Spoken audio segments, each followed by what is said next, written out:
What is up, conscious monkeys? Welcome to another episode of Traveling to Consciousness. As always, I am your host, Clayton Kuteri.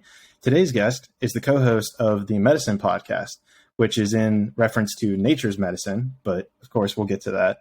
I was introduced to Chase because he was on Christina's Rice's podcast and was talking about healing and the wounded masculine, and it was really a theme that just kept coming up that week for me, and so I was like, damn, I kind of realized that I had no idea even what a healed masculine energy felt or seemed like.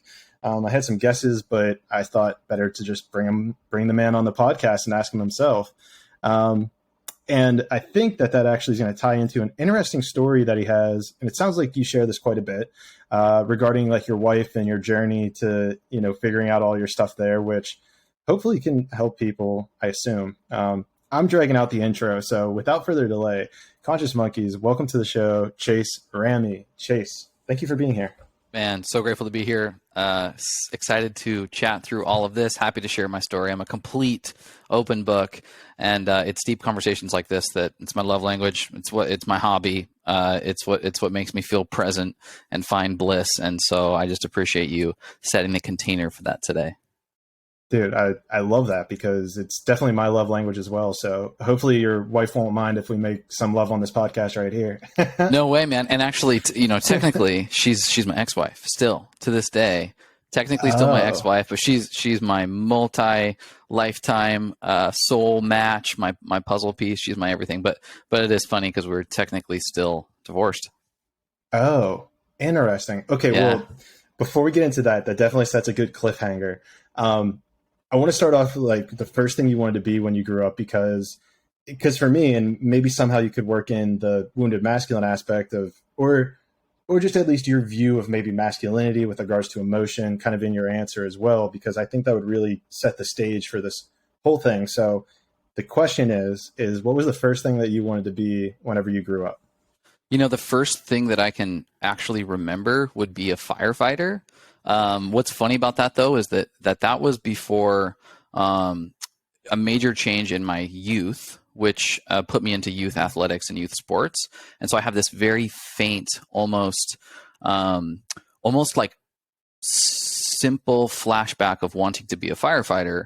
But it was shortly thereafter that I jumped into playing sports, probably preschool, kindergarten age, and then ingrained in my psyche for 15 to 20 years was professionally playing basketball. And so I did like extreme, club athletics as it pertained to basketball mostly. I played 11 to 12 months a year all through my youth, and ended up playing college and kind of going through a small college basketball. But it was always like playing professional college or professional basketball, playing college basketball, and it sort of like trickled down into the point where you get to college and you're like, okay, I can't do this forever. But that was definitely it. And it's funny, a lot of my sort of like story and understanding of masculinity really does come from that athletics background. So much of masculinity is embodied in competition, and it's expressed in competition, whether it's, balanced or out of balance. It is a very sort of masculine approach to doing something. And so it was very much a chest pounding, grunting, cutthroat masculine expression, which arguably is healthy or not healthy, depending on how you look at it and how you interact with that kind of play. But that's really my kind of background on what I wanted to do and what I wanted to be. And there's an interesting thing here with the idea of competition, because going back to it, this is something that I've been thinking about as well, where I trained jiu-jitsu, and for the first like year and a half, 2 years, I competed quite a bit, exposed a lot to myself. But then as I've kind of been going on this journey, this evolutionary journey, it's like I kind of came to what you were saying, this idea of competition, this idea of, almost like, I don't want to say winner and loser, because there's a saying in jiu-jitsu where you either win or you learn. And so it's kind of put me in this interesting phase where I always know that like if I compete, I learn. But there's also this like, okay, is competition a healthy dynamic? Because we should be living in this energy of abundance because everything is abundant. But then in the frame of competition, there's only one winner. So what would kind of be your opinion on that? Yeah. I've thought about this as well. And for me, it comes down to attachment to outcome. And the difference between play and a, pursuit of winning or dominating or some level of hierarchy. And so as it pertains to like sports of any nature, I think the fine line of whether it's play or true sort of, competition / achievement oriented pursuit just comes down to how attached you are to the outcome of winning or losing. And I think for most of my athletic career and just like life in general, right? It's a competitive world. I'm in the business world as well. And it's it's a blood sport, they like to say. And I think when you attach an expectation to an outcome, winning, and you're attached to that as it pertains to what you're playing, you are missing out on the benefits of play. I think competition is healthy. Just depends on how you define it. Would you kill someone to get the win? Or is it this sort of like commitment to bringing the best version of yourself and where sharpening can take place through the mirror of competition, that is the person or the team that you're competing against. And then I think if you're able to remove expectation, sit in the present moment of what it feels like to play, what it feels like to step into flow. I think the arena of sports is one of the most clear and maybe even few lanes that we can experience that flow state where you've lost your rational mind. You're completely in the moment and you experience bliss and awe and play of the present. But I think those only really happen when you're not so fixated upon an outcome. Most of the time that outcome is either winning or like literally defeating somebody else, having yourself higher up on a hierarchy. Yeah, there's two really amazing things I think you said there. And one of them is attachment, and then the other one's how you're talking about like business being a blood sport. And so I want to touch on the attachment first, because that's a really interesting point, because I know if you look up like not the history, but like there's soccer matches in Europe where fans will get so pissed off that they've actually killed referees over decisions like in the game. And so that really highlights what you're talking about with the idea of like this attachment to outcome, the attachment to a perfect person, right? Like the ref should be perfect, kind of right. breathes in there.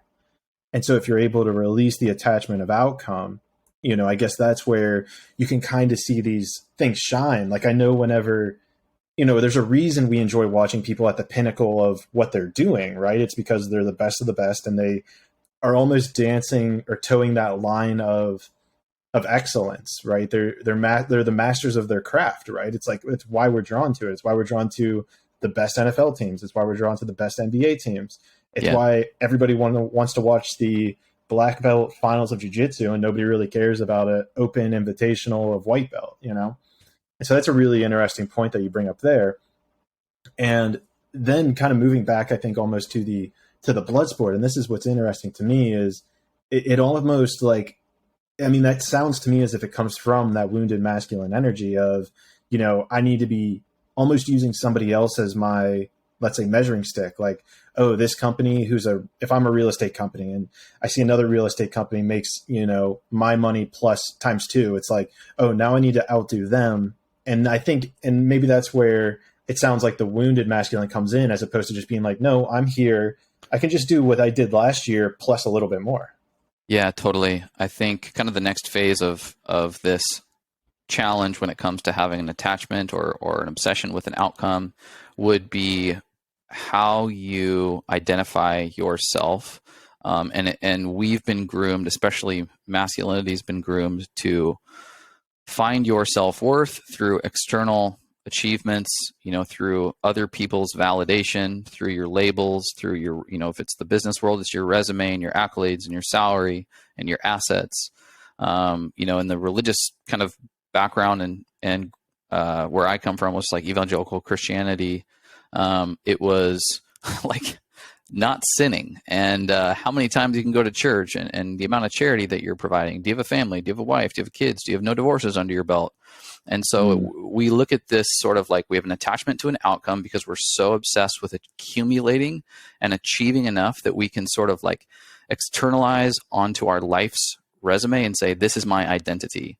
We become attached not only to outcomes of our projects, but then to that identity. And every time we get to a point in our life where something is challenging those definitions that we've created for ourselves, that's where we either have to face an egoic death or we double down and become numb to the potential of a contradictory idea, thought, and God forbid, your own identity actually comes from within you.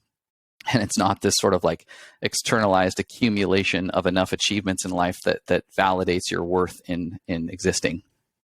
Yeah, because that's certainly a huge trap you could fall into, if it's, you need to be making X dollars, and it's that external pleasure seeking. And then it's also probably creates that identification with that certain item.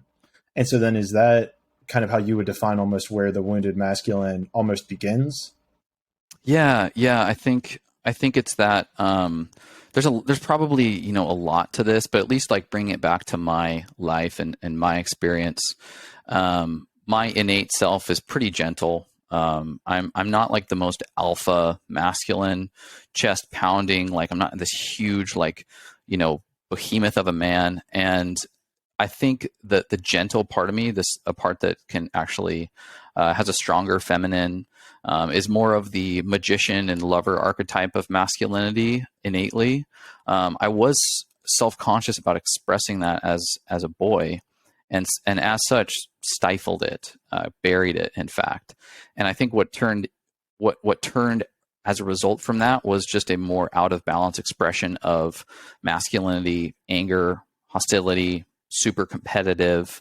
And so I think so much of this comes down to just like where we're allowed to express our innate archetypes of our own masculinity, and then the process to mature from boy or immature masculine into man, mature masculine archetype. I think there's the general, rite of passage. Many people have talked about it. That's somewhat missing in the world of 2022 when it comes to most men and most masculine energies, I should say, because it can be female or male. But if you're in a dominant masculine essence, there is such a healthy process of having gone through a rite of passage to just mature into, king level archetype, mature masculine archetype. And I think that is missing generally from our culture, at least in my life. There wasn't a structured rite of passage process. So I sort of had to like stumble around, kind of like spew my toxic, wounded masculine in a couple different lanes until I got enough feedback that I had to double down on finding myself through my life experience, sort of walk into my own rite of passage, if you will, and come out on the other side with a little more perspective on what it means to be mature masculinity. And I think we as a culture, we think about masculinity, and it's this sort of like toxic version that is wealthy and achieved a lot and is very alpha. And we don't necessarily know the steps to get there. So we turn into kind of like the standard fuck boy, or the try to make as many millions as quick as possible, instead of sitting back and sort of like learning and being the student and running your life through different experiences in addition to, study and being patient and present. I think there's such a natural progression of like student to teacher to master to king that is missed, and we just want all of that king-like energy immediately. Unfortunately, most of us are sitting in a like high chair tyrant, posing as a king seat or hat, if you will. Yeah, so there's a couple things that you're touching on here that I think are super important to discuss. The first one, which is like the 4 masculine archetypes, which I've read that book briefly, and they're loosely, from what I remember, the king, magician, lover, warrior. So I'd love to talk about those at some point. Yeah. But there's also something you briefly discussed that, and I've had this conversation with very intelligent people, and for some reason it's hard for them to wrap their mind around. And maybe this is a conversation that gets lost on our generation, but it's the conversation of masculine energy and feminine energy versus gender, which is like male and female. So you able to elaborate a little bit on, that I have my own beliefs and I have my own way of articulating it, but I'd love to hear how you can articulate the difference. Yeah. So from my perspective, there's masculine and feminine energy, polarity. They exist on a pole. Yin and yang, however you want to define that. The alpha, the omega. Masculine is more penetrating. It's a container. It's safety. It's stability. It's structured. It's logical, rational. Femininity is free. It is creative. It's flowy. It's a little more diverse in the sense in how it operates into the world. It is receiving, and these are just poles on a pole of energy that predominantly males sit on a more masculine dominant essence, and females predominantly sit in a feminine dominant essence. That being said, I believe there are many who are gender masculine or male, but have a more feminine essence, maybe even a dominant feminine essence, and vice versa. And I guess that's not for me to analyze and figure out who is what profile. I just think it's something that we can all be aware of and not necessarily have to get caught up in. But generally, when I speak on my podcast, I'm referring to masculinity mostly for males. And I like to make that caveat and disclaimer before pretty much any episode that we talk about it on. So generally, I'm referring to males and masculinity. That being said, I think there's been so much confusion, and especially in the times that we live in, we've had wounded masculine, toxic masculine, sort of just spraying everything, patriarchal dominance for generations.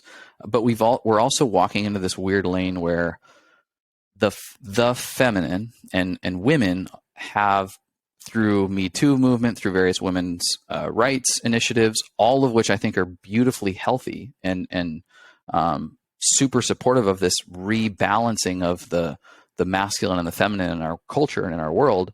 I do think that sometimes it slips into the feminine, most of the time women, putting on a masculine hat in order to what they perceive as progress the feminine, when in many cases that I've seen, they're actually taking on and embodying masculinity in an out of balanced version of masculinity.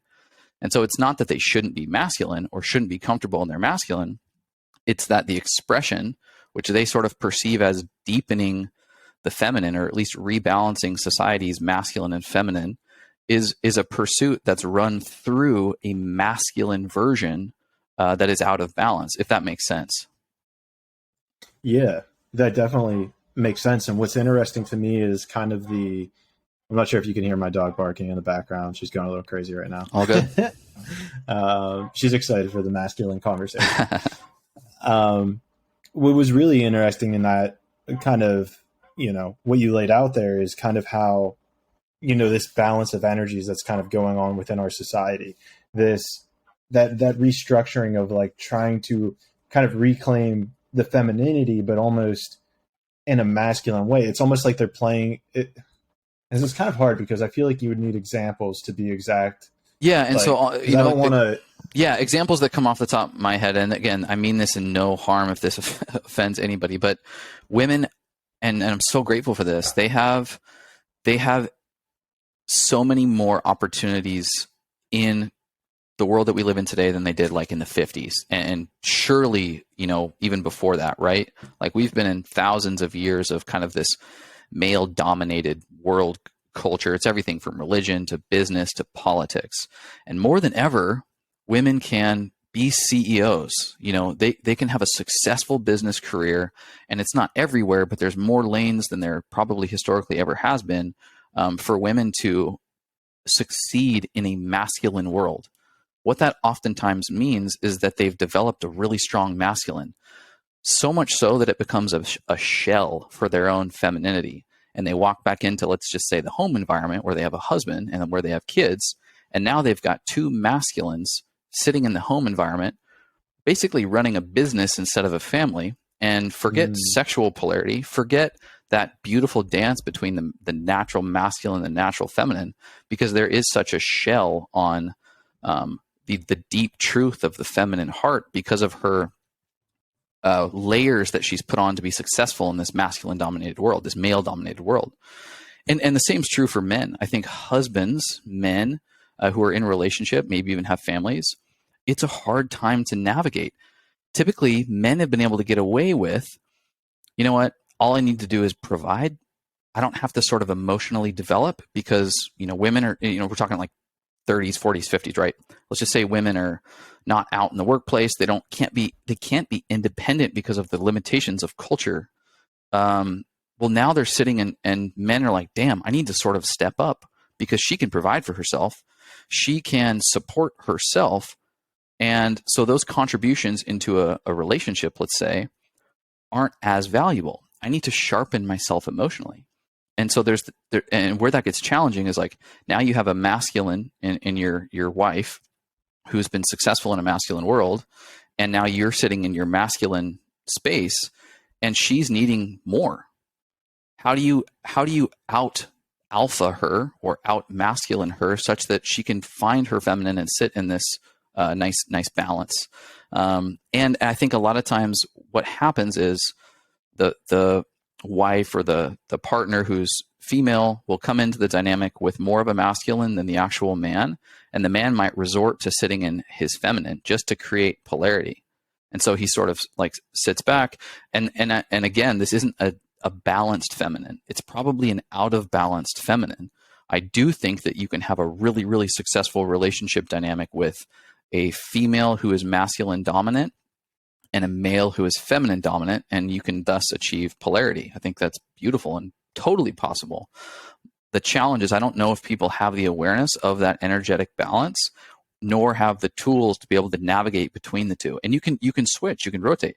My partner and I are business owners of the same business. She sits as a masculine in so many lanes. And so instead of us both coming to the dinner table at night in alpha, we have to pick up on the subtle energies of where and when we need to shift into another spot. Maybe it's her fatigued masculinity that I need to sit back into my feminine, become a little more nurturing, rub her feet that night, give her some level of comfort and affirmation because she needs that. Or vice versa. There are times when her feminine is nutrition to my masculine. And it's just a matter of like being able to pick up on those energies. So less concerned with like your dominance, your essence, and I think more importantly, focusing on picking up where those energies sit. How do I polarize the moments that need to be polarized and go from there? That's a really interesting way you put that, because it's almost like there's a dance of energies that's kind of occurring. And yeah, maybe from what I've seen, where it starts to go south is whenever one person feels like they need to go the extreme opposite in order to find what they're looking for. Almost. It's like, and maybe I think it probably usually is whenever the gender, because that's probably whenever it gets weird, right? Is like if the genders are reversed. So like if you're doing a masculine female and then a feminine man, it feels like, and maybe this is just my limitation, but it seems like that's whenever they will start to try to either go even more unhealthy directions where the female will become even more masculine, the male will become even more feminine. And then it's like neither one can actually find that balance within that yin and yang to feel full in a sense. Yeah. And I do wonder if it has to do with the way that our world has defined femininity and masculinity. And so when people try to deepen their masculine or deepen their feminine, they follow the definitions of our society and our culture and end up being toxic versions of them instead of understanding the yin and the yang. Like, let's just use the example of... Can you give some examples? Yeah. Like what's healthy? Yeah. So like, let's talk about masculinity. What was clearly out of balance for me was I was hot-tempered. I was powerful in the sense that, I was physically stronger than my significant other. I could rationalize and compartmentalize and intellectualize significantly better. But where was safety? Where was containment? The masculine is the platform for the feminine. She's the fire, you're the fireplace. I'm the banks of the river, she's the river itself. It's containing energy.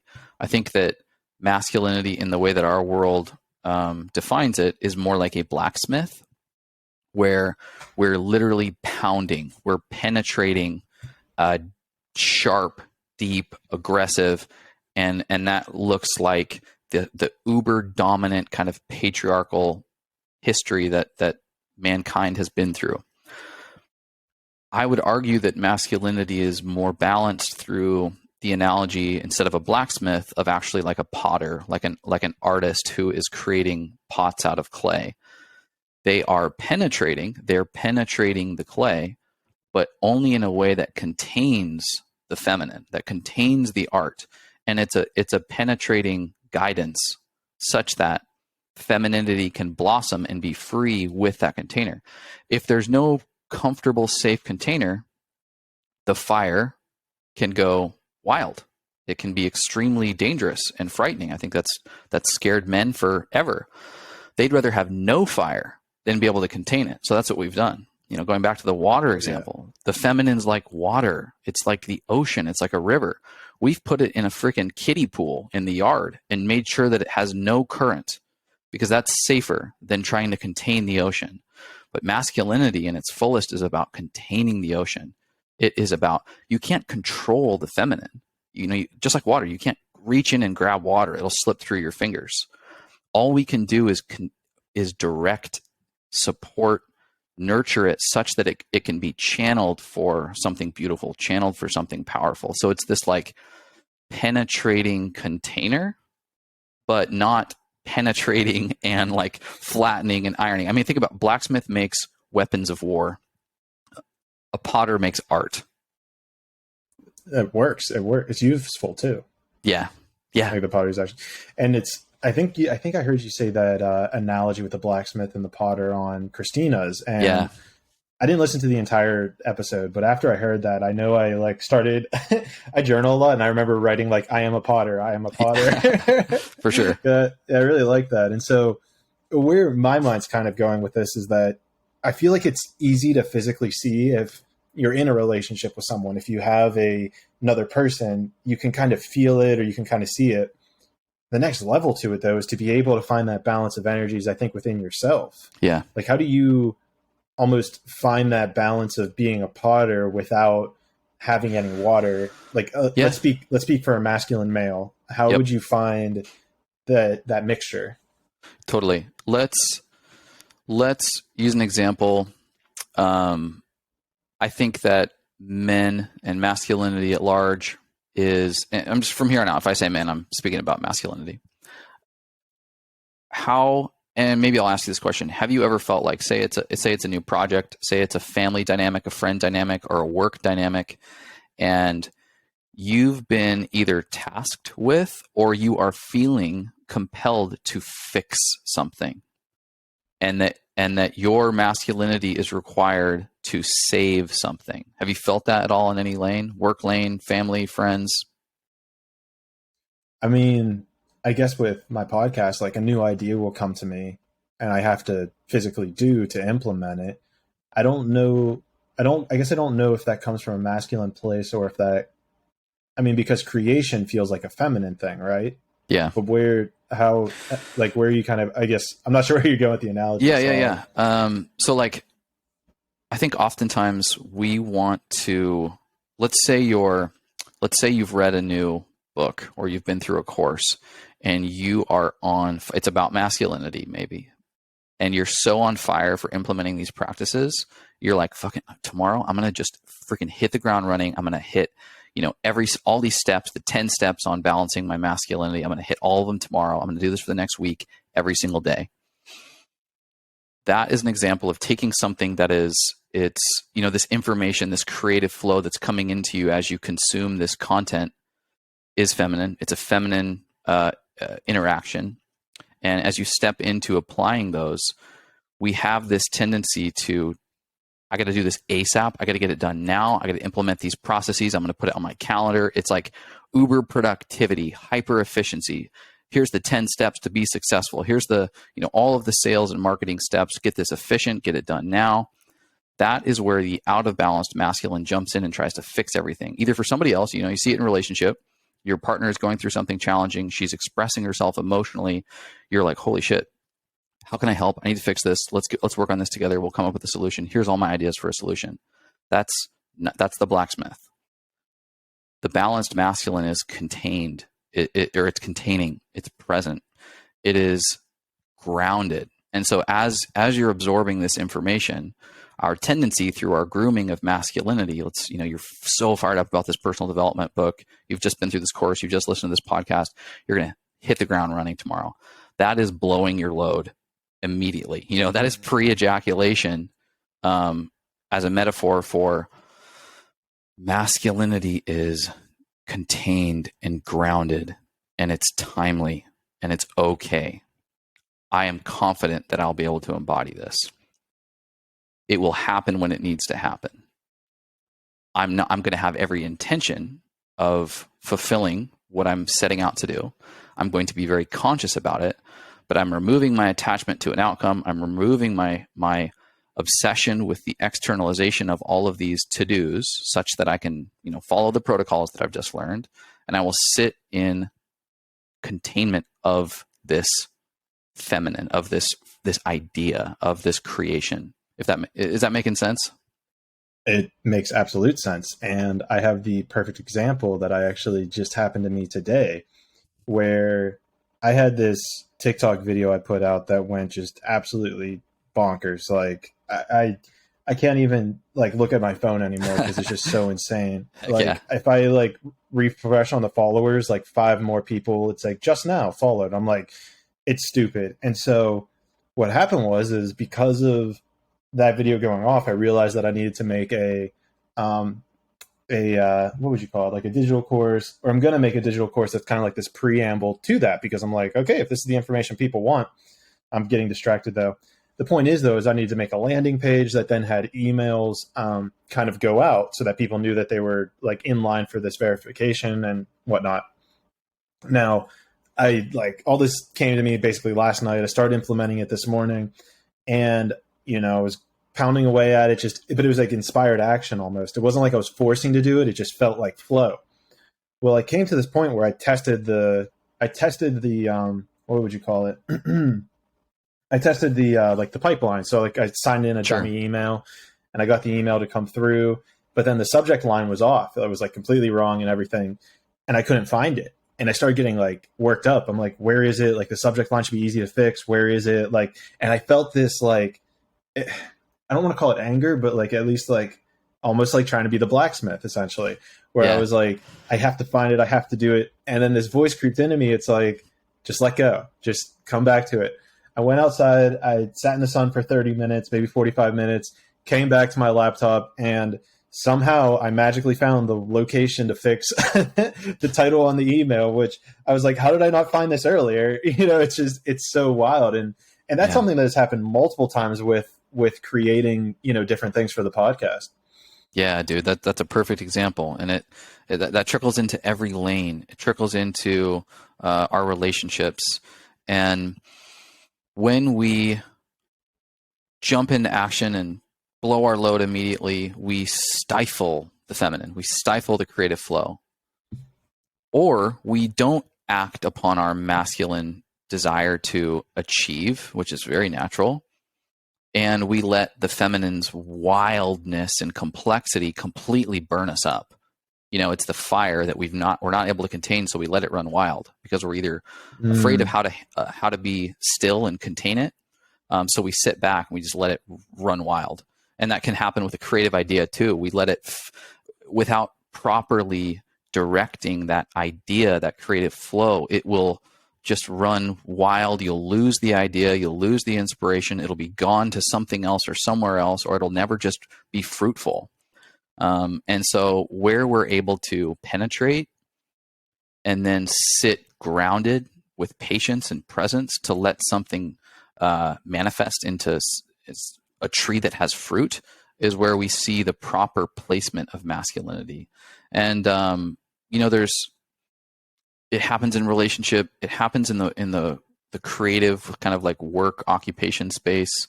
You see it in sports. You see the athlete, the Michael Jordans of the world, the Tom Brady's of the world, who aren't they calm? Aren't they patient?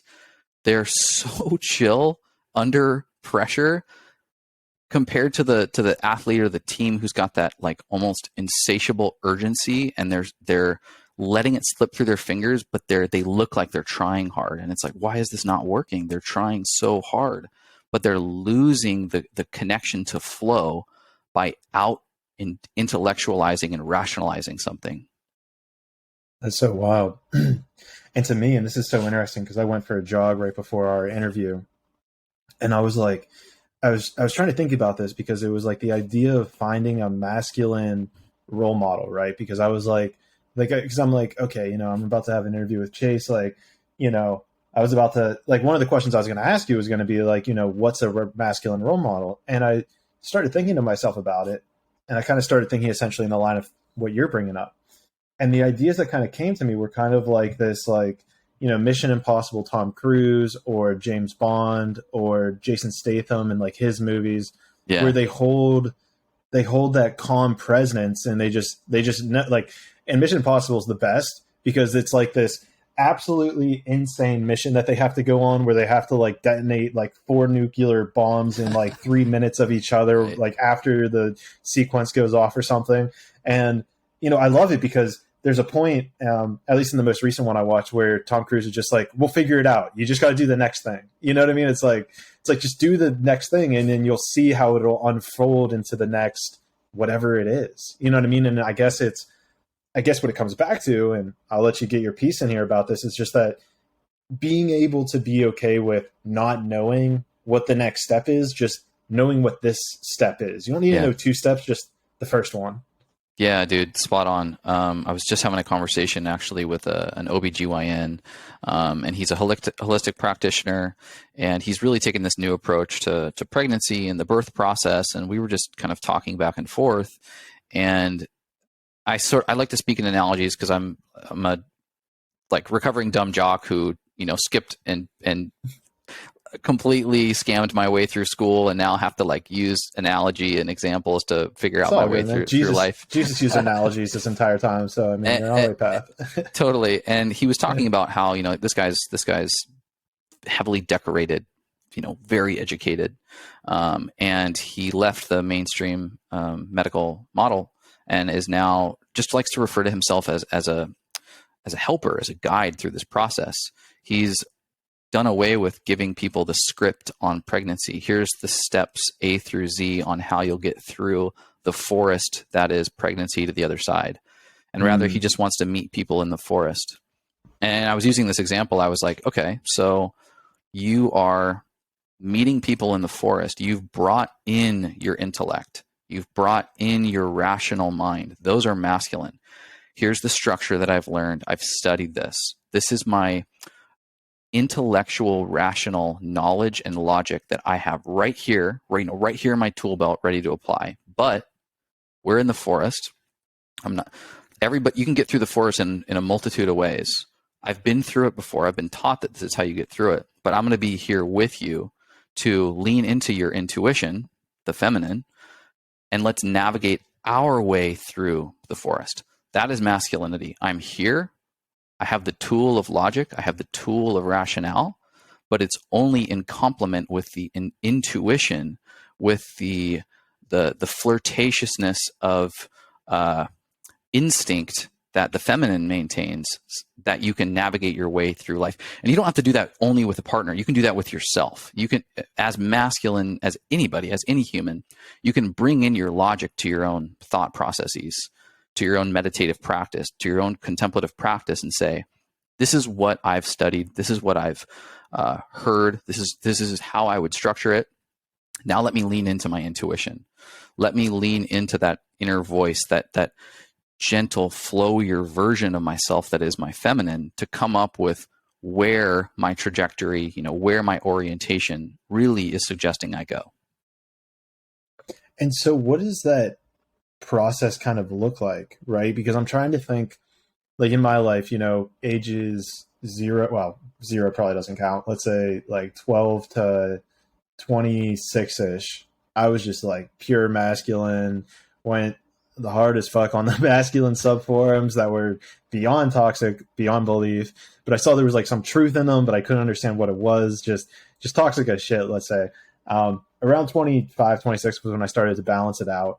And then I think it was probably around Well, it would have been like 27, 28, 27, whenever I like quit my job. I had no plan whatsoever, but I had this confidence that everything was going to work out. And so even in this conversation, it sounds like there's a level of the masculine mixed with the feminine right in that action of being like, okay, my intuition's telling me my job's not working for me.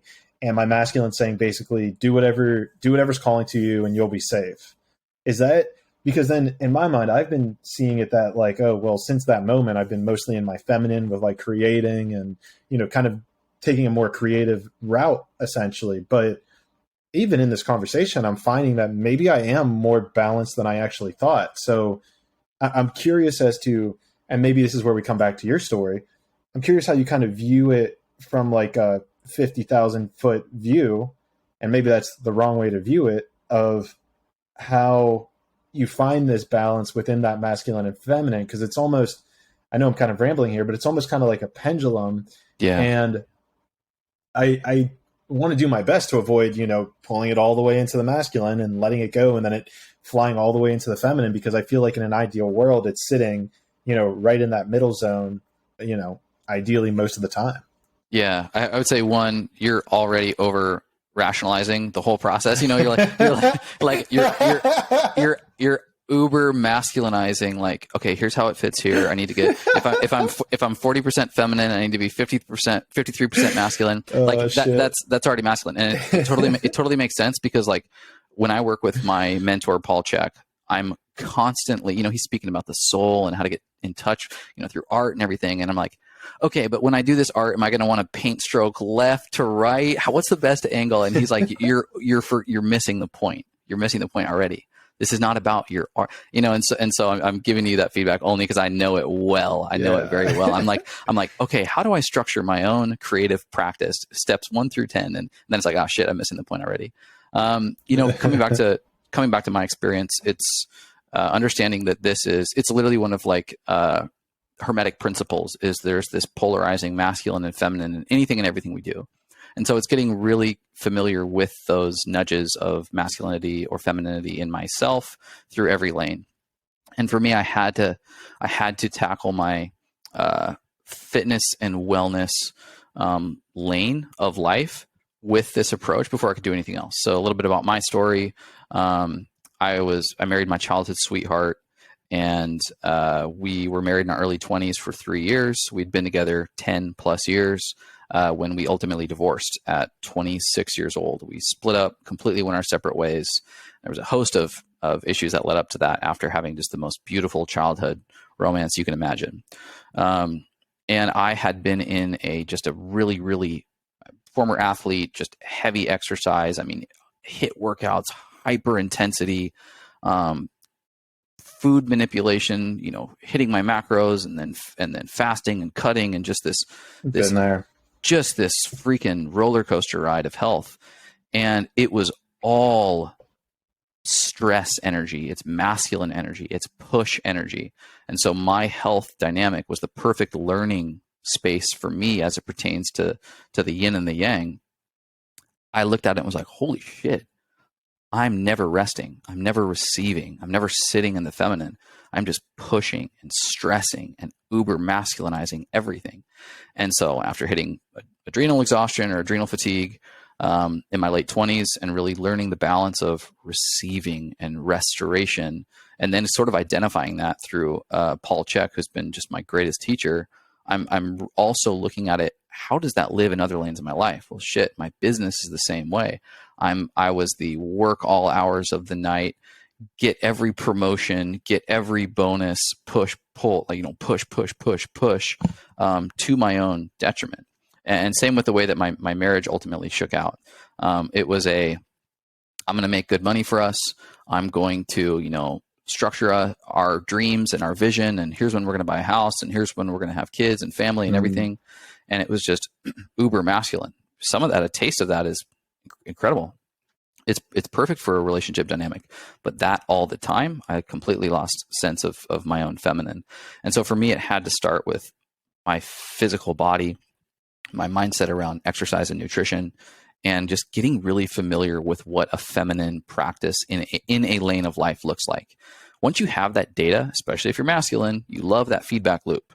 You love having been through something where there's a little resistance, been through something that's a little unfamiliar, having gone through it, seen positive feedback from it. Once we get that feedback loop, we're like, this is confidence. I can do this in a million other spaces. So I'm almost thirsty for it. Okay, what's next? Well, it's the way that I look at work. I don't know if I should be at this financial consulting firm anymore. It's not giving me any avenue or any opportunity to receive and to rest. How do I mix this up? How do I pivot this? I did that with my work environment. Then it came all the way back to the way that I looked at my relationship to the feminine, to women, to the girls that I was dating, to my friends who were women, to my coworkers who were women, and ultimately led to how I was a part of resurrecting my marriage and getting back with the love of my life. It's really fascinating because I can certainly relate to you on a workout level, on a personal work, like physical work level, where I forget what year it would have been. It was probably when I was like in my 24 or 25. I was training jiu-jitsu and lifting in the morning. So I was probably working out 10 to 11 times per week. Yeah. So like I would like lift in the morning, I would go to a sauna, I would go to work, but then I'd be super productive. And this is where that feedback loop comes in, is I'd be super productive. I would leave work, go to jiu-jitsu, go to bed, do the same thing tomorrow. And I did that probably 6 days out of the week. And then probably there's other days I was probably drinking on the side, so it wasn't helping recover me whatsoever. And so where was I going with that? Oh, and you get this positive feedback loop where two things were occurring. I was getting a physical positive feedback loop because I was like actually looking better. I was then also getting compliments from people for how I was looking, another positive feedback loop. And then I even got compliments because I started like posting on my Instagram story when I'd wake up at 5 a.m. I would post a picture like when I went to the sauna, like everything that my to-do list kind of deal. And it was, which I kind of do every now and then, but not as much. But I would get like this positive feedback from people because they're like, dude, we were talking about like how much you do. It's so like inspirational, It's so cool. But then to your point, it basically wore me into the ground where I actually had fatigue sickness as well. And I got sick for, I think, 5 weeks. Like I couldn't leave my couch. It was pretty bad. And I was like, what the fuck got me here? It's like, well, you worked out 12 times a week for the last like 4 months. I was like, oh shit. Yeah, that would do it. Yeah. I was the same. Man. I was the complete same. Go ahead. No, I was the same. I was down for the count for weeks, lost 25, 30 pounds and over the course of 4 to 6 weeks. Yeah. It's awful.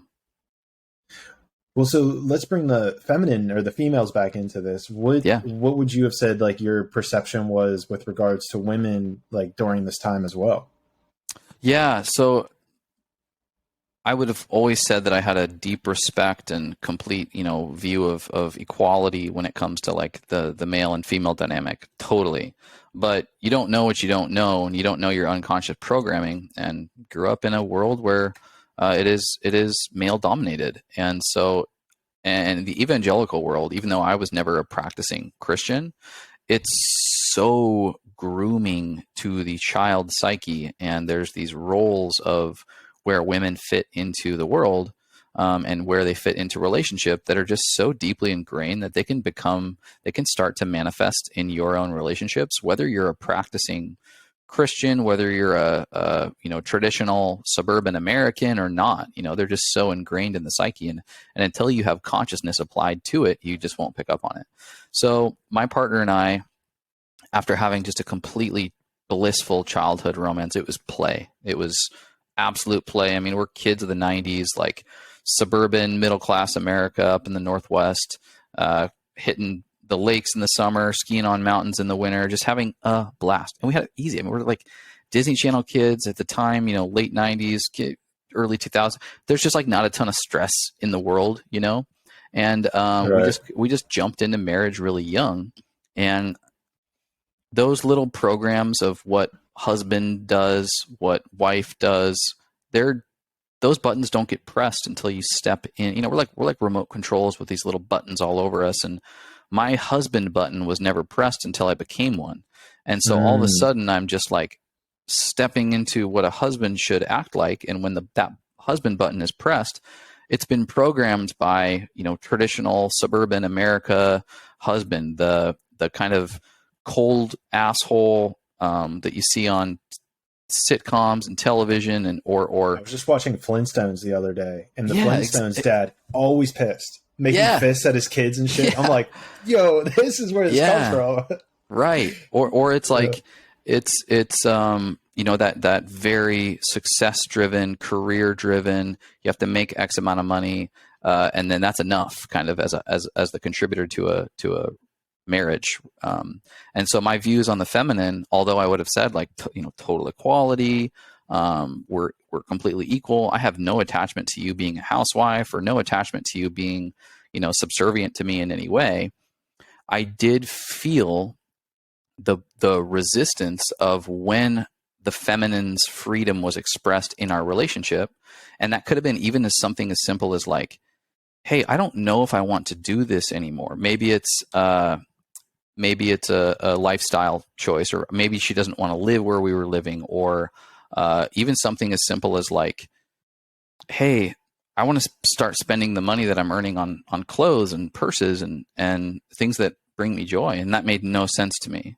And I was like, we have a plan. We have a dream. We have a dream to have all of these things. I see where this is taking away from that dream, instead of allowing her expression. Like, she was desperate to feel free and wanted to do so through certain lanes, like when she wanted to buy a purse or something, having that freedom to do so. And so I found myself reacting, not conscious to it, reacting in a way that out of the groomed masculine that that had been modeled, not necessarily by like my dad or anything. My dad's a beautiful, amazing man, but he's got limitations of kind of the world that we all have come from, in the same way that many of us do. And it was just like kind of an aggregate of all these places. I grew up in an evangelical Christian environment. I grew up in a business town with lots of ego driven, chest pounding, dick measuring men. And my extended family is very much like the traditional, like tough, emotionless man, husband, father. And so I just didn't know those buttons were in me, and found myself on numerous occasions reacting, sitting back in contemplation and being like, damn, did I really just like get pissed about the fucking grocery list that it wasn't executed perfectly? Like, that's so lame. But it was so much so, and I had no ability to, like, I became consciously incompetent and had no idea how to turn that into competence. And so it led to our divorce, in addition to a host of other factors. But that was definitely a contributing one. And so as I kind of rounded the corner into part two of what our relationship looked like, it was a lot of deep diving on what are these programs that are running, these ideas that we have subconsciously about how to show up into a relationship. How can we break those apart and restructure them in the way that we know is our dream? So before we get to part two, which it sounds like that's a really powerful turning point in anybody's, life. That sounds like that's that jump off into when you start like the spiral, almost when you start the spiral of ascending, I would call it. Before we get there, I have a question on what your opinion is about, and I guess I probably still think this a little bit, and it's more of like this viewpoint back on society as a whole. I mean, and maybe this is a justification, I'm not sure. The idea that like, men needed to provide and women needed to take care of the home kind of out of necessity. I mean, is there some form of dichotomy at play, like maybe biologically speaking, where that had to be the case and almost created this paradigm of this wounded masculine within our culture that then gets propagated out? And just now our society, our generation is actually figuring out that occurred? Yeah, that's a really good point. Right, and I'm kind of thinking this out loud with you. It seems like the conditions that we evolved out of as a species would have required men with their attributes to do the provisional work, the hunting and the building and the getting in the deep, hard, physically tolling lanes of existing, just because we had the meat suit to do so. And so that for sure. And then you're talking about hundreds and maybe thousands or more years of that level of epigenetics. And now we're sitting here in 2022 having, over the total course of history, a relatively recent transition into trying to figure out how to navigate these programs, that feels, maybe it's like, maybe no matter what you do, right? Like even if you balance the feminine and the masculine, and let's just say your partner is a female and she's sitting in her masculine most of the time, and you're like, okay, well, I'm going to work on my feminine, then I'm going to sit in my feminine. But you still have this freaking insatiable thirst to provide because it's so ingrained in your biology. I can definitely see that being the case. And if that is the case, fuck, you have every right to like figure out how that works for you, and where you can provide, and having those really, I think, fun and nourishing conversations with your partner, or those the people in your life where you say like, hey, I'm feeling this call to adventure. I'm feeling this call to provide. And I think it's going to be really important for me as an individual to be able to do that, to be able to put effort into it, and then come through completion and have the feedback of being able to provide as an important piece of my evolution, of our relationships evolution, and my ultimate, legacy. And so I think I think that can definitely be at play. But I'm curious what your thoughts are. Yeah, I mean, I guess that's kind of what I've kind of always thought was, that was kind of how society was structured. And I guess I'm having this thought now, right, where, like we're saying, hunter-gatherer, let's just make this easy, right? The feminine should just stay and watch the kid, nurture the kids. I'm going to go out, hunt, get food, because the physical meat suit, which I love that, we have the physical meat suit to actually go out, kill a lion, bring it back to eat. But then even as like our technology has progressed, it almost, and not to mention not just technology, but information as a whole, our ability to disseminate information.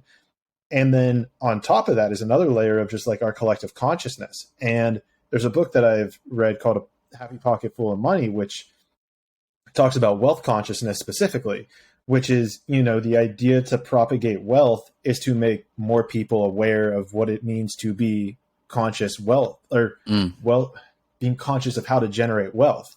Like, and so, the reason I bring that up as an example is like, we have had this emergence of wealth at a grand scale in our society. Like the rate of poverty has been absolutely diminished in the last 10, 15 years. Now, nobody would know that because they don't report good stuff on the news, but, and I'm not saying by any stretch of the imagination that we couldn't do more. I'm all for it. But the key is like, since the year 2000, like poverty has been like decimated for essentially like the percentages are out of control. And I don't want to cite anything in particular, but the point that I bring that up is just that we're having such a revolution I see in technology and information and the enlightened consciousness of humanity, that I think it comes back to that we all want to be a part of the same picture. Like we want to try out being the stay-at-home dad, or we want to try being that person that provides for, if you're a female, so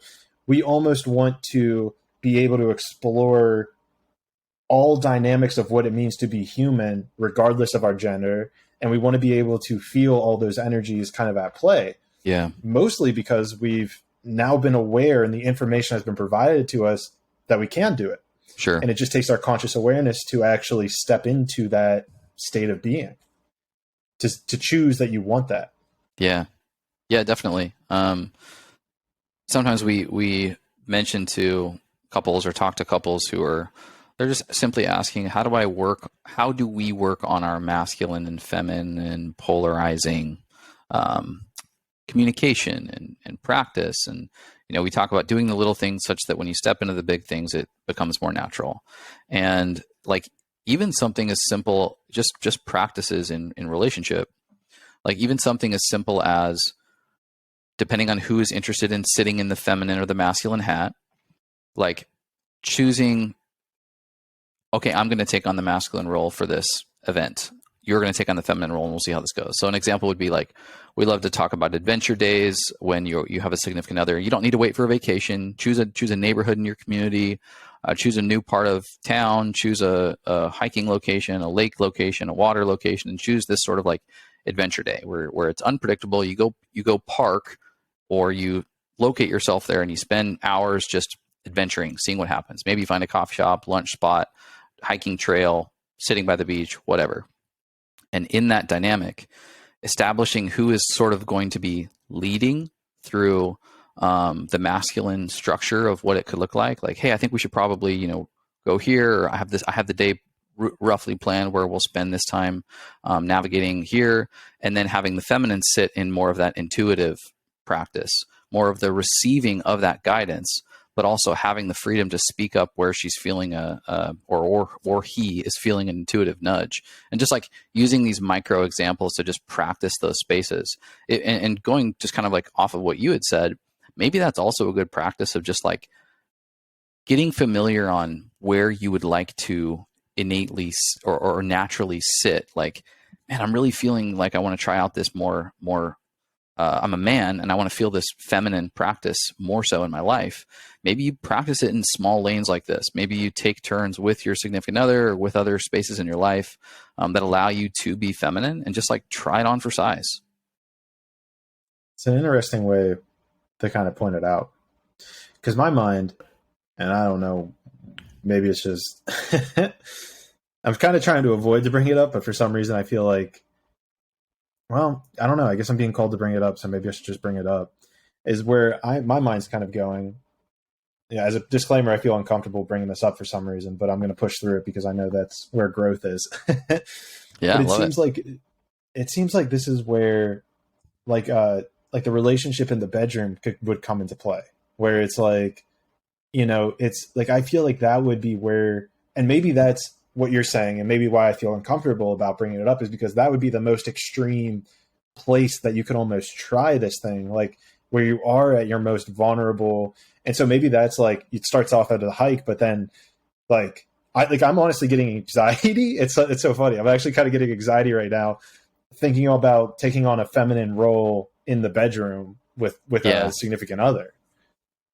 Yeah. And honestly, like receiving is not my strength. So sitting in the feminine and receiving in life in general I'm not comfortable there. There is resistance there. And the same as if we were to choose an adventure day and Megan, my partner, is sitting in her masculine, that's not going to be a very comfortable day for me. I'm just being honest.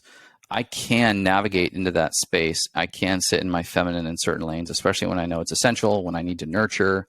But generally it's not natural for me. And so like, I'm just going to be honest, like especially if it comes to the bedroom and there's a conversation around like, hey, you're going to need to receive or be more in the feminine in the bedroom. I'm just going to be like, I'm really, really open.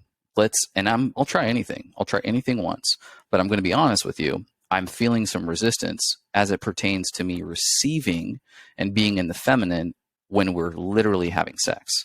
That is a challenge for me to think about. Energetically, I'm not even talking about the physicality of it. I'm just talking energetically. Right. And maybe that's the cave that I fear to enter the most, and there's a breakthrough on the other side of that. But in this moment, like I find my connection to relationship divinity, that psychedelic experience of sexual connection in a relationship when I sit in my masculine. And I don't just mean like, I'm on top, and I'm not meaning the literal like dynamics of the sexual intercourse. I just mean the energy that's being brought to that moment. And we talk about it all the time, but sex is all day. Sex is all day. And it's the way that you greet each other in the morning. It's the way that you do something for each other over the course of the day. We work together because and I work from home for my other gig. And it's been consciously committing to penetrating her from a balanced masculine perspective over the course of the day. It's hey, coming in when she's working on something, gauging the energy, but giving her a kiss or just like whispering in the ear, like, man, I freaking love you so much. And it's that type of dynamic, so that the bedroom isn't this like arena where you need to feel nervous like you're walking into the state championship game. It can be this. It can be the byproduct. It can be the icing on the cake. The cake is every minute of every day. And if you're not, I'm not totally interested in being complete, in my feminine during the sexual intercourse experience, but maybe I can be in this kind of sex all day atmosphere, and I can allow her to initiate sex. Like she can penetrate me as far as initiating the process.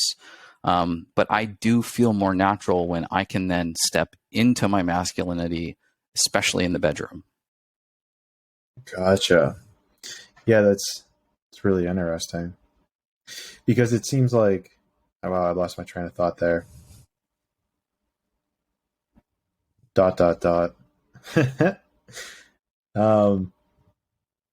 Maybe we just segue to part two, because I'm on board with what you're saying. I'm just, I guess I'm trying to mentally rehearse kind of what we just talked about there, and it's like, I don't know. It's really interesting to me how that works, because it's kind of like that feeling of, like you even said, that cave that you don't want to enter.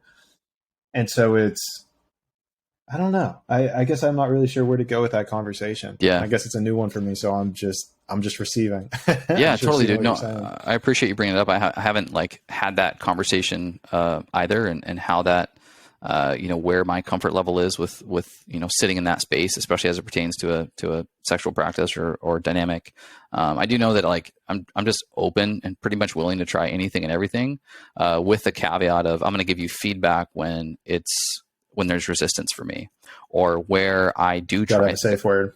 Yeah, totally. And like, and that's every space for me. That's pretty much every lane. Like, I'm interested in pretty much trying anything and everything, with the caveat that I'm going to let you know when it's not working for me. And I think that's a masculine practice, and it's in and of itself is just being like grounded, safe. Like, I'm not going to lose my shit, but I'm safe. I'm confident in myself. I'm completely grounded, and I'm open, willing to try a lot of things, but I'm also going to let you know when the time is up. Yeah, I love how you say that, because now what's getting resonated within me is like, whenever I tell the story of like quitting my job, no plan, the podcast kind of just formed after quitting my job.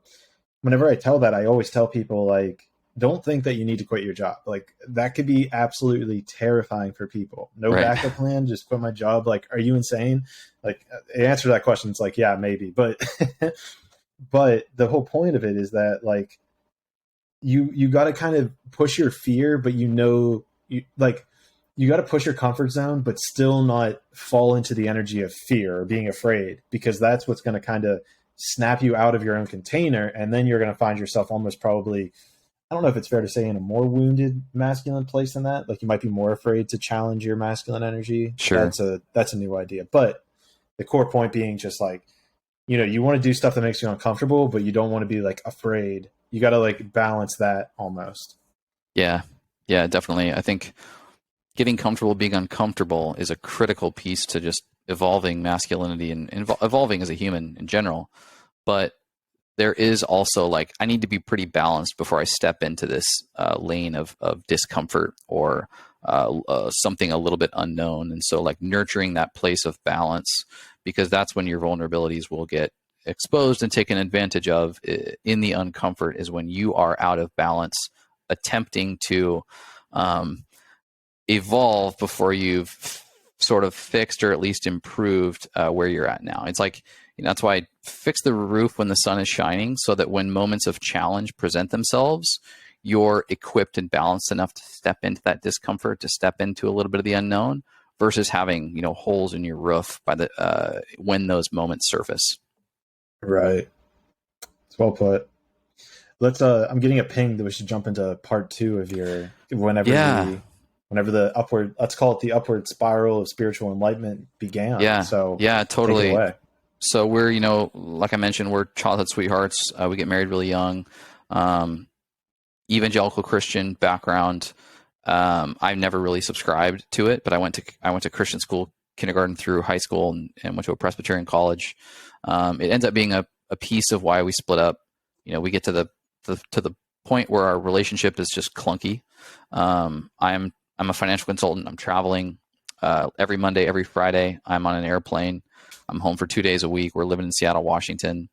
So I have no connection to anything, no higher power of any kind. My partner, Megan, starts to that starts to become a problem. We have disconnection in the relationship, and that becomes to be maybe like a thing we could point to. Wow, we have this disagreement in our views on God and religion. How are we ever going to raise kids together? Are we ever going to have kids? I don't know if I want to have kids with this person.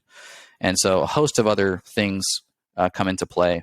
I get an opportunity with the financial consulting firm that I was working for to transfer to Southern California out of Seattle. And it's a no-brainer for me. I've dreamt about San Diego specifically for a long, long time, and had been looking for an opportunity to get down there. This was a perfect case. More money, great, technical, great career. And so I say yes. And this was, 3-4 months along in Seattle, and we're going to move to San Diego together. This is about 10 days before we were supposed to move. We had an apartment and everything. And my partner, Megan, says, I'm not going. And it's not only that, I want a divorce. I want this, relationship to be over. And it was just complete surprise for me, just complete. I knew there was issues in the relationship, but I always, we've been together forever. We've been together since we were 15 years old. We're going to work through this. And that was my own arrogance and my own ego in never attending to the little things in the relationship. So out of my ego and really out of just anger, I'm like, fine, I'm out of here. I'm gonna go crush it in the world. It's gonna be the worst decision you ever made. And I just jump into my car and grab my TV and my clothes, and I drive down to Southern California and start my new life at 26 years old, after having been with only ever one person ever. Literally never kissed another girl. And so I went full revenge mode. You're in for a treat. You're in for a treat in San Diego. yeah. And it was exactly that. That's exactly that. I was like, well, let's see what 26 years old with a good job and decent money and handsome enough. Do some damage. Let's see what happens. And I just leaned into that. I worked so much. I worked out all the time, nonstop. And I really pushed it, like socially, and I was just numbing with all of those lanes, numbing this just profound, brutal pain from losing the love of my life and having no ability to even feel it, to even allow myself to feel it, except for anger, and my own internal frustration with how far away I'd gotten from the best version of myself. How far away we had gotten from this completely blissful, beautiful relationship. And so I spend a year and a half doing kind of this very masculine push on life, and I hit my adrenal exhaustion, and just really start wondering. Like I said, the first lane for me had to be health and wellness. That was the one thing I was interested in enough. I was interested in spirituality. I wasn't interested in relationship work, but I could see my physical body needing help.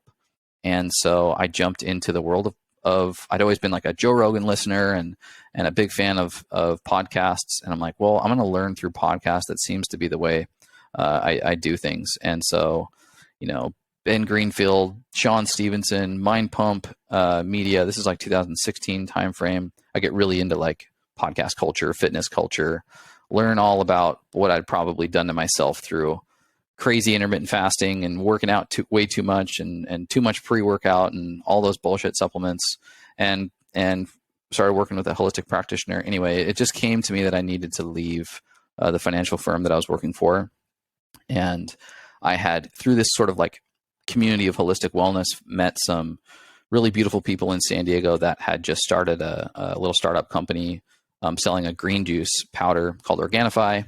And I was hanging out with them all the time and started helping them out as a contractor, setting up their kind of business infrastructure and their financial capabilities. And I just fell in love with the people, fell in love with the product. The product was, it's an ashwagandha-based product, and I'm trying to heal my adrenals. And so it was just a match made in heaven for me.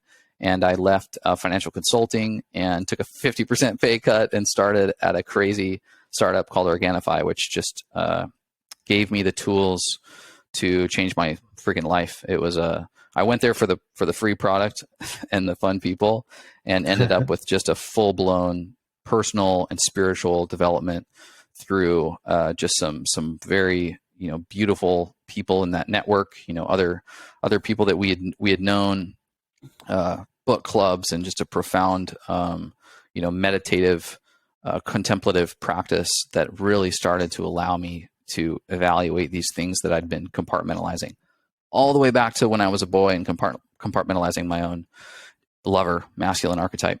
And over the course of time, I'm just slowly healing. I'm working and nurturing my relationship with the feminine through my coworkers and through some really amazing people that I got the fortune of hanging out with and even dating at times. And sure enough, like my ex-wife, Megan, she goes by Mimi. We just start texting each other because she heard that I was at Organifi and she's listening to podcasts. She hears about the brand. We organically just start bullshitting about superfoods. She had actually, very similar to myself, hit adrenal exhaustion, had been working out, going out, living a very similar lifestyle, and hit adrenal exhaustion, quit her career, and had found a passion for medicinal mushrooms. And so she went to a nutrition school and had been looking into adaptogens and superfoods. And so she was doing that independently, educating and doing some affiliate sales for medicinal mushrooms. I'd been at Organifi. We just started like talking as friends, nothing about the relationship. And sure enough, we end up at a health conference, just coincidentally at the same, it's called Natural Products Expo West. And we end up at this conference in Anaheim, California, and spend a couple days together. And I think it was by day 3, we find ourselves, I'm waiting out traffic and we're sitting in her rental car and we just start talking about real shit. Like, and both getting to the point where like, I am so sorry. Like I had no tools. I had no idea what I was doing. I've regretted this. And that night I grabbed her face and stared her in the eyes and I just said, I love you. And I kissed her. And then I drove back to San Diego and she went back to Seattle. And it was like, whoa, what the hell was that? It's funny because like months before that, I'd felt like there was finally closure. It was finally closure for me. And that was like a huge, like, oh my God, what was that? What is that? Long story short, about 2 months later, we basically talked through over the course of 2 months. Like I'd let her know, like, that wasn't just a kiss for me. That was like really, really deep. And I'm contemplating what it would look like if we weren't divorced to be together. And I really mean that. And she had felt the same. And we were just talking through the potential of what if for about 2 months. What if? And there were all these things. You can't do this. People don't do this. And we just finally said, it was actually Easter day of 2019. We just said, fuck it, let's do it. We're back together. And then in August of that year, we went to Burning Man and then she moved in. So August 2019, we'd been divorced for 3 years. She actually moved back in on it would have been our 6th wedding anniversary. Just completely coincidental. No way. Moved back in or moved in to my place. Dude. And the rest is history. We did some serious work in getting back together and very, very intentional before we then started talking about all of it on our podcast. And I think we started right before the pandemic, early 2020. That's wild. I mean, look, I knew like absolutely nothing about twin flames, but that story screams to me like a twin flame story. Yeah. And I don't, it's people like Christina who let me know like, oh my God, you guys are totally twin flames. And I don't really know either what that completely means. But everything I have heard, it feels like that. We've done some cool, like, past life regression, and worked with some individuals who interpret like art and some workshops that we've been through, multiple indications and multiple pieces of feedback from people who witness our relationship or witness our art that say like, you guys are complete soul matches. You've spent multiple lifetimes together. And we've had some pretty incredible experiences on plant medicine where that's been validated. And so, yeah, I would agree with you. That's wild. I mean, look, I would love to get into plant medicine. I would love to, get into that even deeper. I honestly don't know a lot about twin flames personally. So that's going to be my barrier to that conversation for now.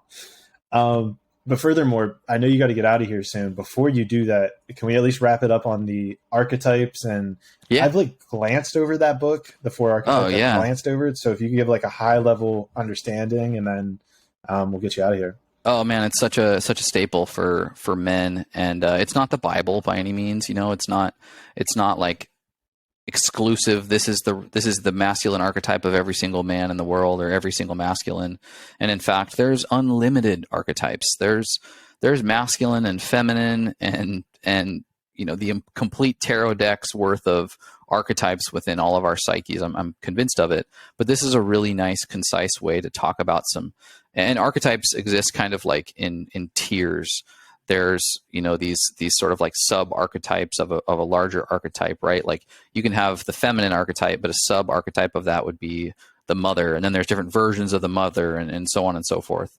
But King, Warrior, Magician, Lover is just a classic pillar masculinity book that describes these 4 primary archetypes of masculinity and their various shadow versions, or their out of balanced versions, as well as their immature versions. So there's like child archetype, adult archetype, and with each child and each adult archetype, there's a balanced or a shadow version of them. And I don't remember all of them off the top of my head, but for instance, the out of balanced king archetype would be a tyrant. That would be one version of an out of balanced, or on the opposite side of being out of balanced. I think it's the sheepish, like the pushover king who is run by the evil witch, right? Like in the myths and the stories that we hear of, they're completely manipulated by the witch. And then there's an immature version of that, which would be the prince, which is the balanced, like immature masculine archetype, or the out of balance, which would be like the high chair tyrant, who's this vicious sort of dictator child sitting from their high chair seat, wanting all the wanting all the admiration of being a decision maker, but wanting nothing to do with the process of earning that. And it goes through each one of these for the warrior, which is very much based in the natural feeling of, especially in times in our life, I think men feel this in their 20s and 30s often, where it's like, I'm kingdom building, I'm achieving, I'm accumulating, I'm acquiring, and I'm winning, and I'm getting wins under my belt. That's a very natural archetype to sit in. Oftentimes it doesn't do well with relationship, because you're very project focused, and it talks about what each one of those can look like. You can be the warrior who's out of balance and raping and pillaging. Or you can actually sit in balance and have this sort of like natural completion of a project type way that you behave. And then the lover as well. I think the lover is one that's completely dormant in our society too often, and the only time it does show up is in its out of balance version, which is like the fuck boy. It's the chronic serial dater. It's the guy who has a killer first date, but there's no follow through. It's the one night stand guy. It's the send me nudes guy. It's like the worst, the freaking worst. I can't stand these humans. But we've all felt that, and we've also like seen it happen and wonder if that's what we should be doing. And then the magician is the wise man. It's the wisdom keeper. It's the hermit, if you will, that has accumulated experience, that understands alchemy, and it's that ability to step into these environments and pick up on energies and know where to fit. And so it's kind of this combination between the intellectual and the intuitive that makes them this sort of like alchemist of these different energies. And it's a fun read. It's an easy read. Most men that I know resonate really, really deeply. It talks a lot about the importance of a rite of passage. The rite of passage for immature to mature masculinity is literally like the only way that you can go from a prince to a king. And so these general principles, although they're not literal, they're not going to give you steps on how to, work on your king. It's just it's a very resonating read, because you can really see yourself through these mythical archetypes. It's like a framework almost. Yeah, for sure. Like here's what the border is. If you're feeling like kind of like this energy, you're kind of in this spot per se. Yeah, and it's a fun practice with a handful of guys that I've worked with, just talking through each. You look at them as like triangles. There's the immature version and the mature version, and the out of balance would be like the bottom left and the bottom right of the triangle, and the top would be the balanced version. And it's just like simple exercise of talking through where those show up in your life and what are the potential avenues for balancing those out of balance versions. Or if you're balanced but you're immature, where's the rite of passage? Where's the crossing of the threshold into maturity in your life? How can you start looking for it, picking up on it, such that you can evolve this attribute or archetype of your own masculinity? Yeah, and even to expand on that, I think it would really help. And I'm just thinking back on this, I didn't really give it a whole lot of attention when I was going through that phase, but I think it could really help with understanding the dynamics of energy within yourself. Because I know when you're in a wounded masculine in general, you're told to not pay attention to feelings. You don't feel, you don't do this. And Right. So in reading that framework, you can almost feel how those energies play out within you as you read the book, and therefore become more in tune with your feminine energies. Yeah. 100%. Love it. Well, Chase, I always give people the floor for a little bit. If you want to just plug anything, I'm going to grab your links. So I'll throw all your links down in the description. But anything you want to say to people to encourage or put the cherry on top of the cake, the floor is yours. Total. I so appreciate that, man. Our passion lives in podcasting and long form conversation. Although I have coached and worked with individuals, I don't want to be a coach. Like I want to be a friend who's fucking in this work with you. I might be a couple steps ahead, a couple steps behind. I might be right with you. But I'm in a very student lane of my life, and it is medicine for me to be able to just be open about that. And I'm so grateful for the platforms that we have through the podcast primarily. And I really push myself to be a little more engaged on social than what I want to be, just so that I can, continue to nurture that practice. But as far as plugs, like we love listeners, we love feedback, DMs. It's just nourishment for everything we're creating. We also have some fun products. Mushrooms are a critical piece to our relationship. That's literally our logo right there for those of you watching. And they brought us together. They were the conversation point that got us to start talking with each other. They've been healing for our bodies, both of us using medicinal mushrooms for recovering of adrenal exhaustion, and then as a plant medicine in the psychedelic space have been just beautiful teachers and catalysts for us to connect on multiple levels outside of the 3D and the physical. And so with that, it's been a passion for us to have that element as our business. We have a highly effective and rare medicinal mushroom product called Immune Intelligence AHCC, and it's a derivative of shiitake mushrooms that's like highly effective for immune support, for even like HPV and some other like viral challenges that people are going through, have been incredibly effective. And we are launching this summer, actually super exciting, a mushroom latte. So we've got tremella mushroom, which is super good for hydration and skin. And we've got chaga mushroom. We've got over 1 gram of mushrooms in this product. And we've mixed it up with some of our favorite superfoods, elm bark, cinnamon.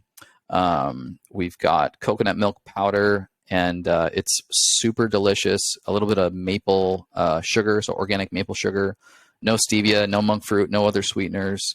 And it is freaking killer. So we're hoping to have that thing going by mid-July or August.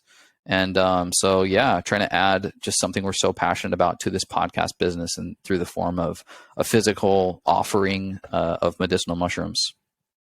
I love that, man. And for anyone who doesn't know much about mushrooms, go on Netflix, check out Fantastic Fungi. Highly recommend that. That'll get you the... Go ahead. We interviewed the creator of Fantastic Fungi on our show, and then what's funny is when we were at Burning Man in 2019, we ended up spending about a day with Paul Stamets, who's featured pretty heavily in the documentary. We were at his camp, and it was so fun, and so I feel really connected to that. I'm so grateful that that piece is out there and educating the world on the power of not just medicinal mushrooms like racy and cordyceps and lion's mane and some of these others that we love, but the power of psilocybin and what it's being done to just heal and connect and nurture empathy for the world that we all live in. And so, Yeah, mushrooms are our allies and one of our favorite medicines, if you will.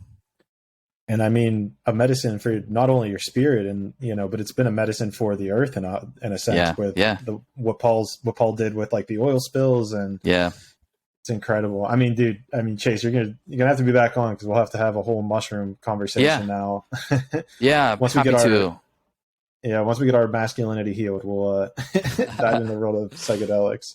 Absolutely, man. Yeah. And so the Medicin Podcast, no E on the end of medicine, themedicin.com. You can check that out as well.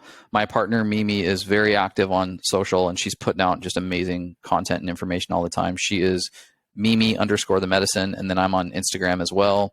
Chasen_1, or you can just look up Chase Ramey. I'm really intentionally trying to lean into that a little bit more as a engagement vehicle for myself. So I love DMs. Hit me up with anything.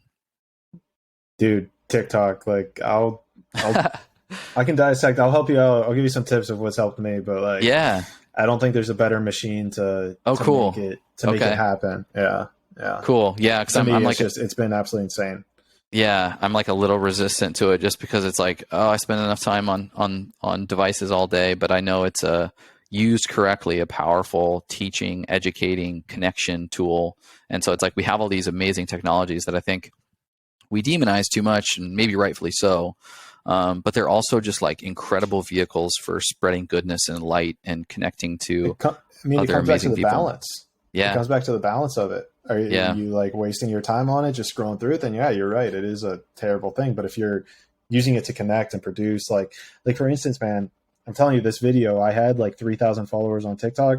After this video, I'm up to like, I think like 25,000 was the last time I saw it. And wow, dude, it's not stopping. It's kind of toxic too. Cause like, I'll be honest, like you got to be ready for it because like there's some dicks in the comments. So I kind of got pushed away. Yeah. It's pretty toxic in that sense, but listen, if you're trying to promote a product, like that's, in my opinion, that's cool. That's where everyone's at right now. So cool. Yeah. I can give you tips offline, of course, but yeah, for sure. Definitely check that out. That's awesome.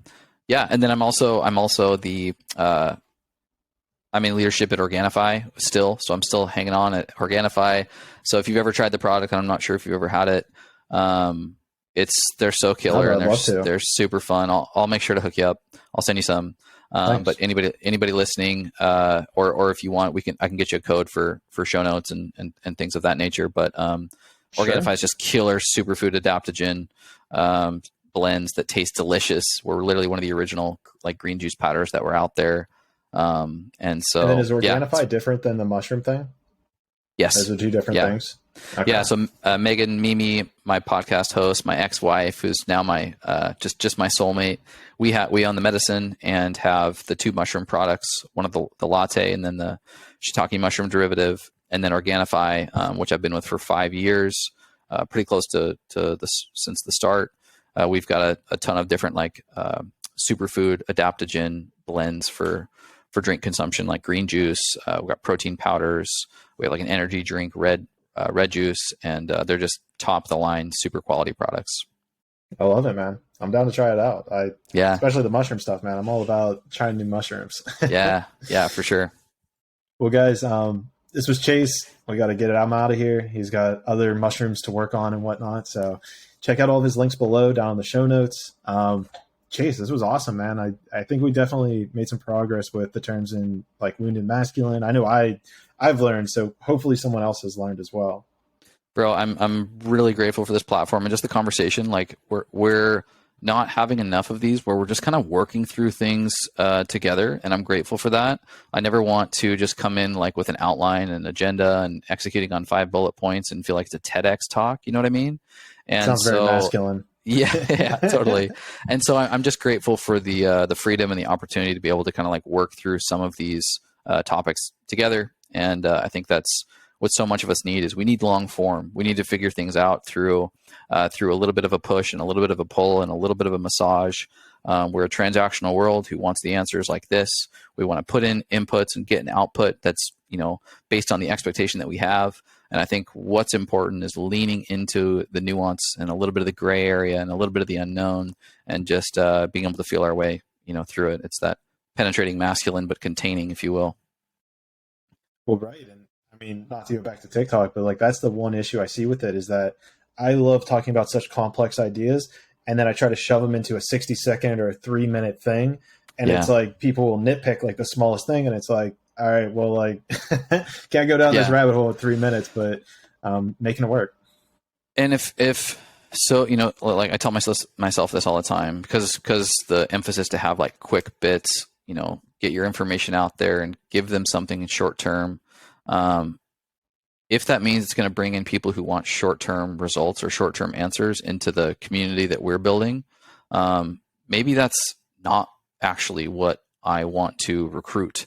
Rather, I want to bring in people who are willing to put the work in, are willing to know that growth is long form in nature. And it's kind of a red flag if you get that sort of immediate positive response in a lot of ways, because it might mean diminishing returns in the future. So it's like, yeah, what you put out will come back to you, right? And I definitely resonate with you there. For sure. I think that's a beautiful way to put it. And we could go down the TikTok rabbit hole because I'm thinking of something to add to that, but we'll just leave it at that for now. Totally. But Chase, thanks again. Conscious Monkeys, go check out all of his links below. Super dope conversation. Definitely gonna have to try out the mushrooms and the Organifi and listen to one of the Catch Up with Clayton episodes in the future, because I'll definitely let you know my opinion of it. And I won't hold anything back. I'll be brutally honest with you. Please do, my man. With that being said, Conscious Monkeys, if you made it to this point, thank you. Super grateful for you. And I will see you guys in the 6th dimension.